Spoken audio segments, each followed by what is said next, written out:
உடம்புல உட்காந்து இருக்கும் பாப்கார்னாத்து கேட்டுக்கிறேன் புள்ள எரியுது உடம்புலாம்.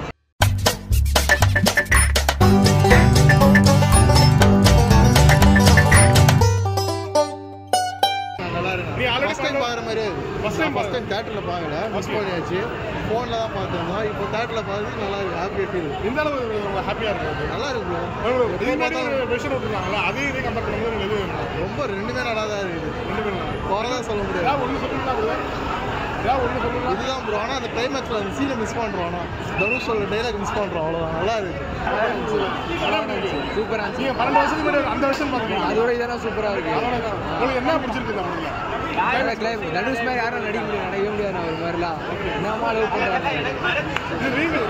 ரெண்டு வருஷம் இருக்கு இந்த படத்துல. எந்த வருஷம் உங்களுக்கு ரொம்ப பிடிச்சிருக்கு? புரியல. 2 வருஷம்ல எது உங்களுக்கு ரொம்ப பிடிச்சிருக்கு? லாஸ்ட் கிளைமேக்ஸ் தான். உடம்புல உட்காந்து இருக்கும் பாப்கார்னாத்து கேட்டுக்கிறேன் புள்ள எரியுது உடம்புலாம். படம் எப்படி இருந்துச்சு? படம் சூப்பராக இருந்தது, நல்லா இருந்தது. ஏஆர் ரஹ்மான் மியூசிக்கும் ஆல்வேஸ் ராக்கிங். இதில் இன்னும் சூப்பராகவும் பண்ணியிருந்தாரு, நல்லா இருந்தது. படம் நடுவில் சஸ்பென்ஸாக இதுதான் அப்படின்னு கெஸ் பண்ண முடியாத மாதிரி படம் சூப்பராக இருந்தது.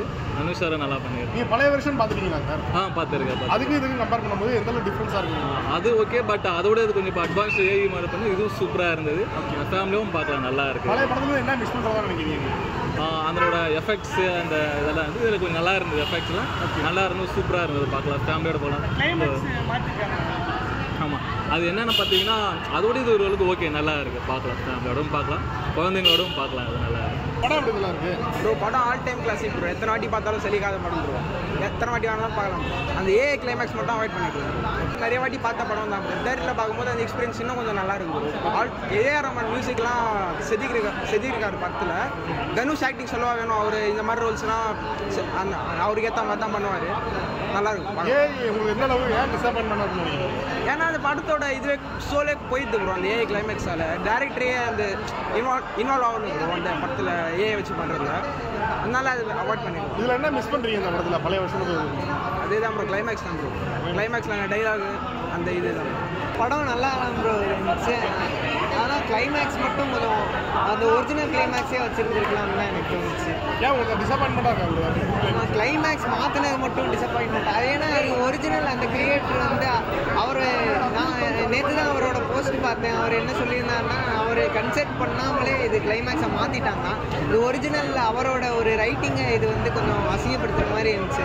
மற்றபடி படம்லாம் சூப்பர், ஆனால் கிளைமேக்ஸ் மட்டும் மாற்ற. லவ் சீனு நான் ஃபஸ்ட் டைம் லவ்க்காக தான் பார்க்க வந்தேன். ஆனால் லவ்வை விட அந்த கதை என்னை ரொம்பவே ஈர்த்துச்சு அப்படின்னு நான் சொல்லுவேன். அப்படிதான் ஒரு பாவம் பண்ண கேரக்டர் வந்து கடைசியாக அந்த லவ்னாலேயே எப்படி ஒரு நல்லவனாக மாறுறான், எப்படி அவனோட கேரக்டராக மாறுன்றது தான் எனக்கு புரிஞ்சுச்சு.